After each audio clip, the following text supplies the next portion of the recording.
धातु है, यहां पर भी हर्स्व उकार की संज्ञा प्राप्त है और लोप है।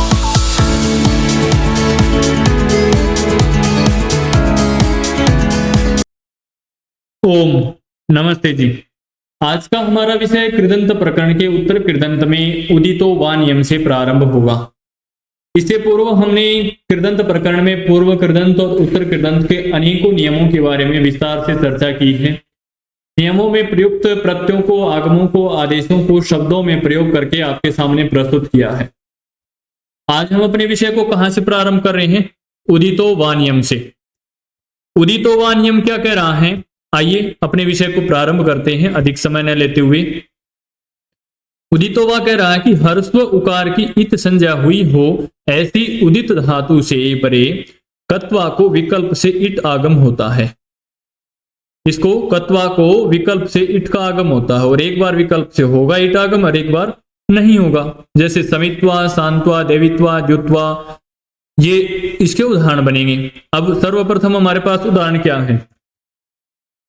समित्वा। अब समित्वा को जब हम सिद्ध करते हैं तो इसमें धातु क्या है? सम धातु है।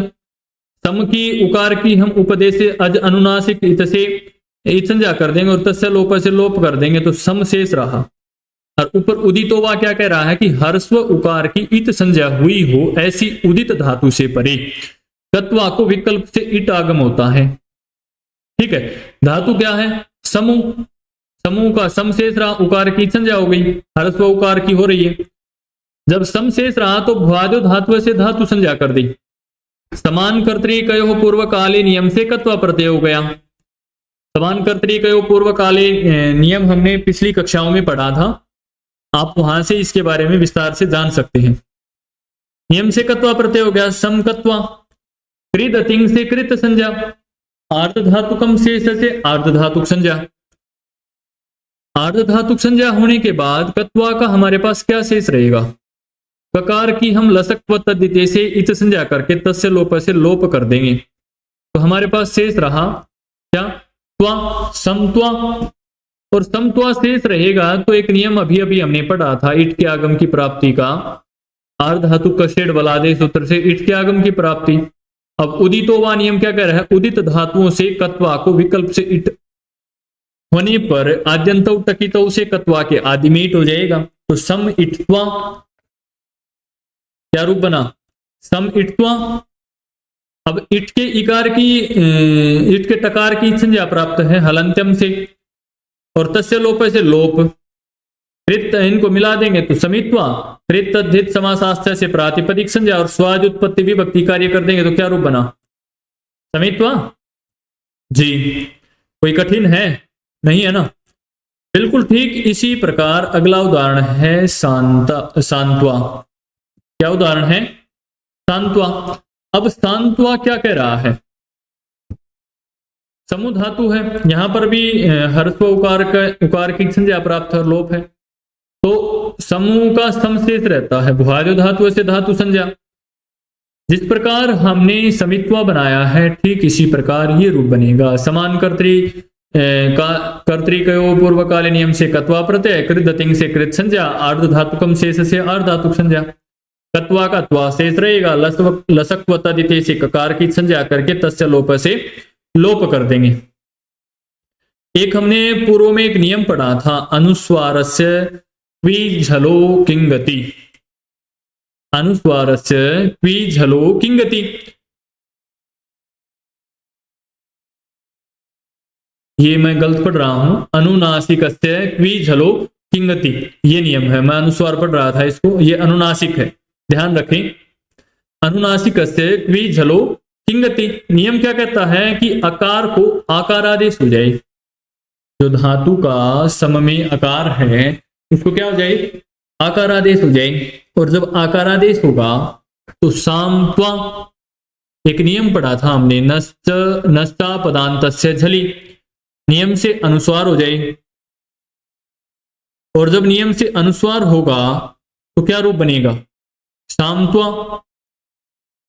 और अनुस्वार होने के बाद एक नियम आता है अनुस्वारस्य यही प्रसवर्ण, अर्थात जो अनुस्वार किया था उसको प्रसवर्ण आदेश हो जाए, अर्थात न बन जाए मैं को अनुस्वार को, पर परसवर्ण में नकार हो गया। शांत्वा कृत धित समासास्त्र से प्रातिपदिक संज्ञा स्वाद उत्पत्ति विभक्ति कार्य से करने के बाद शांत्वा हमारा रूप सिद्ध हो जाएगा। है कोई कठिन? नहीं। ठीक इसी प्रकार अगला उदाहरण आता है देवित्वा। क्या उदाहरण आता है? देवित्वा। अब देवित्वा में क्या है? दिव धातु है, दिव धातु है, भुआदि धातु से धातु संज्ञा, समान कर्तरी कहो पूर्व काले से कत्वा प्रत्यय कृत अतिंग से कृत संज्ञा, अर्ध धातुकम शेष से अर्ध धातुक संज्ञा।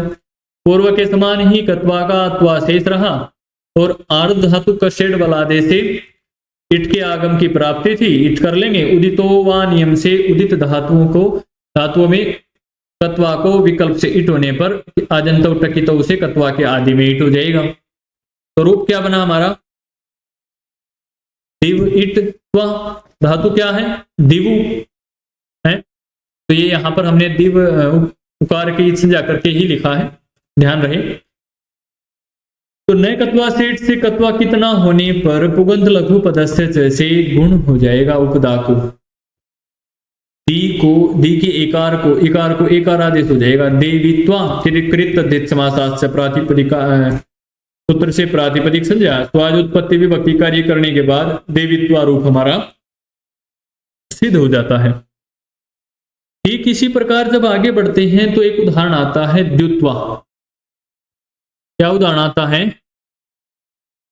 द्युत्वा। अब द्युत्वा में एक धातु क्या है? यहां पर भी दिवु धातु है, उकार की संज्ञा करके लोप कर रखा है। ठीक है, बाकी समान कार्य है देवित्वा के समान ही।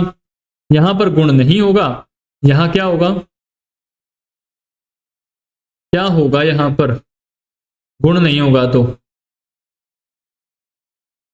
जी उठ आदेश हो जाएगा यहां पे। किस नियम से? चत सवो सुड अनुनासिके च नियम से। अब चत सवो सुड अनुनासिके च नियम से क्या होगा? दिव के वकार के स्थान पर उठ हो जाएगा। अब उठ का हमारे पास ऊ शेष रहेगा। हलंत्यम से इत संज्ञा कर देंगे वकार की, उसके ठकार की, और तस्य लोप से लोप कर देंगे। अब उठ होने के बाद अब इकार है, उसके बाद उकार आ रहा है दिव धातु में। तो ई को यणसी से यण संधि की प्राप्ति हो रही है, यणादेश कर देंगे। तो ई को क्या हो गया? य दी य उत्वा, दी य उत्वा, यही हुआ ना। और इनको मिला देंगे द्युत्वा कृत दित समासास्य से प्रातिपदिक संज्ञा स्वाद उत्पत्ति विभक्ति कार्य करके द्युत्वा हमारा रूप सिद्ध हो जाता है। बिल्कुल ठीक इसी प्रकार हित्वा रूप है। क्या है?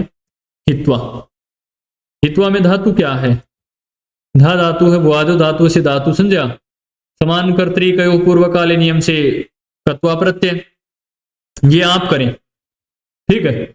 जहां धातु धा धातु है, धा को ही किस नियम से हो रहा है? केवल एक ही नियम नया लग रहा है, बाकी पूर्व के समान ही है। क्या नियम लगा है नया? दधातेर ही, अर्थात धा धातु को ही आदेश हो जाएगा। तो ही त्वा प्रातिपदिक संज्ञा करके हित्वा हमारा रूप सिद्ध हो जाता है। ठीक इसी कड़ी में जब आगे बढ़ते हैं तो अगला उदाहरण आता है हमारे पास। क्या उदाहरण नहीं, नियम आता है जहातेश्च कित्व कत्वी, जहातेश्च कत्वी। अब नियम क्या कह रहा है कि कत्वा प्रत्यय परे होने पर दिवादि गणीय हा धातु के स्थान पर भी ही आदेश होता है। हा धातु के स्थान पर क्या होता है? ही आदेश। और जब ही आदेश होगा तो रूप क्या बनेगा? हित्वा। हित्वा ही बनेगा। तो हित्वा में धातु क्या है? हाँ। ऊपर धातु क्या थी? हित्वा में धा, ठीक है ना। अब भुआदि धातु से धातु संज्ञा, समान कर्तरी कयो पूर्व काले नियम से कत्वा प्रत्यय, कृत अतिंग से कृत संज्ञा, अर्ध धातुकम शेष से अर्ध धातुक संज्ञा, और लसक्वता दिते से कत्वा के ककार की इत संज्ञा करके तस्य लोप से लोप कर देंगे। तो नियम आता है जहातेश्च कत्वी। नियम क्या कहता है कि हा को ही आदेश हो जाएगा। तो हा के स्थान पर जहां हत्वा बन रहा था वहां हित्वा हो गया। कृत दित समासास्त्र से प्रातिपदिक संज्ञा और स्वाद उत्पत्ति विभक्ति कार्य कर देंगे तो हित्वा हमारा रूप सिद्ध हो जाएगा। हो गया ना। ठीक इसी प्रकार हात्वा है, क्या है? हात्वा। यहां पर भी हा ही धातु है, पूर्व सिद्धि के समान ही है, इत्वा के समान ही कार्य चल रहे हैं।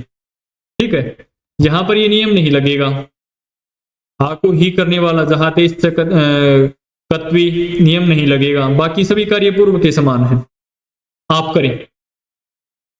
ठीक है, आज की कक्षा का हमारा अंतिम नियम रहेगा समासे नय पूर्वे कत्वो लयप। क्या नियम है? समासे नय पूर्वे कत्वो लयप। अब नियम कह क्या रहा है कि अव्यय पूर्व पद समास में पर नय समास न हो, धातु से पर कत्वा को लयप आदेश हो। धातु से पर कत्वा को क्या हो? लयप आदेश हो। किस नियम से? समासे अनय पूर्वे कत्वो लयप नियम से। अब उदाहरण क्या है इसमें? प्रकृत्य। उदाहरण क्या है? प्रकृत्य। अब प्रकृत्य में प्र उपसर्ग पूर्वक रहते क्री धातु है, तो उपसर्गा क्रिया योगे से उपसर्ग संज्ञा, ते प्राग धातु से उपसर्ग का पूर्व में प्रयोग, समान कर्तृकयो पूर्वकालीन नियम से कत्वा आ गया। अब कत्वाने के बाद कृत अतिंग से कृत संज्ञा, आर्ध धातुकम शेष से अर्ध धातुक संज्ञा। अब क्रीत्वा जब शेष रह जाएगा, कत्वा का क्या शेष रहता? त्वा। अर्ध धातुक कस्तेड़ बलादे से इट के आगम की प्राप्ति थी, परंतु एकाचोपदेशे अनुदातात नियम ने इट का निषेध कर दिया। फिर गुण की भी प्राप्ति थी सार्वधातुकार धातुकयो से, उसका भी निषेध कर दिया किंगति च ने। निषेध होने के बाद जो अभी अभी हमने नियम पढ़ा है समासे अनय पूर्वे कत्वो लयप, नियम क्या कहता है कि कत्वा के स्थान पर लयप आदेश हो जाएगा। अब क्री प्लस लयप हो जाएगा, कत्वा के स्थान पर क्या हो गया? क्री प्लस लयप। अब लयप का हमारे पास क्या शेष रहेगा? लकार की तो हम लसक व तदिते से ही संज्ञा कर देंगे, और पकार की हम किससे करेंगे? हलंत्यम से, और तस्य लोप से लोप कर देंगे, तो हमारे पास क्या शेष रहा? प्रक्रिय। एक नियम आता है हर्स्वस्य पिति कृति तुक। क्या कहता है? सूत्र से तुक का आगम होता है। किसका आगम होता है? तुक का आगम होता है। और कब होता है, कहां होता है? आद्यंतौ टकितौ। सूत्र क्या कहता है कि प्रत्यय के आदि में। तो प्रत्यय क्या था? कत्वा। कत्वा का क्या हुआ? लयप। लयप के आदि में तुक हो गया, प्रक्रिय तुक। यह तुक का त शेष रहेगा, और उकार की और ककार की हम हलंत्यम और उपदेशे अज अनुनासिक से संज्ञा करके लोप कर देंगे। लोप आदि होने के पश्चात जब इन्हें मिलाएंगे तो प्रकृत्य कृत तद्धित समासाश्च से प्रातिपदिक संज्ञा करके स्वादुत्पत्ति विभक्ति कार्य कर देंगे, तो प्रकृत्य रूप हमारा सिद्ध हो जाएगा। ठीक इसी प्रकार जब आगे बढ़ते हैं तो अगला उदाहरण आता है अकृत्वा। क्या उदाहरण आता है? अकृत्वा। अब अकृत्वा में धातु क्या है? क्री धातु है, न उपसर्ग है, न उपसर्ग है, क्री धातु है, यही है ना? न उपसर्ग है, क्री धातु है, उपसर्गा क्रिया योगे से उपसर्ग संज्ञा, और ते प्राग धातु से धातु के पूर्व में प्रयोग उपसर्ग का, समान कर्तृकयो पूर्व काले नियम से कत्वा प्रत्यय, कृत अतिंग से कृत संज्ञा, आर्ध धातुकम शेष से अर्ध धातुक संज्ञा, लसक व तदिते से ककार की इत संज्ञा हो जाएगी कत्वा की, तस्य लोप से लोप। लोप होने के बाद इट के आगम की प्राप्ति हो रही है आर्ध धातुक षेड बलादे से, परंतु एकाचोपदेश से अनुदातात निषेध कर देता है। भाई इट नहीं करोगे तो गुण कर लो, गुण के लिए भी सार्वधातुकार धातुकयो तैयार है, परंतु उसका भी निषेध कर देता है किंगति च। फिर नियम क्या आता है? जब इन चीजों का निषेध हो जाता है तो एक नियम आता है नैन लोपो नय। क्या आता है? न लोपो नय। अब न लोपो नय क्या कह रहा है? सूत्र से नकार का लोप हो जाए। अब जब सूत्र से नकार का लोप होगा है तो न में अशेष रहेगा, शेष रहेगा ना, तो अकृत्वा मिला देंगे तो अकृत्वा कृत तद्धित समासाश्च से प्रातिपदिक संज्ञा और स्वाद उत्पत्ति विभक्ति कार्य कर देंगे, तो अकृत्वा रूप हमारा सिद्ध हो जाएगा। समझ में आ गया ना। आज के लिए हमारा विषय इतना ही रहेगा।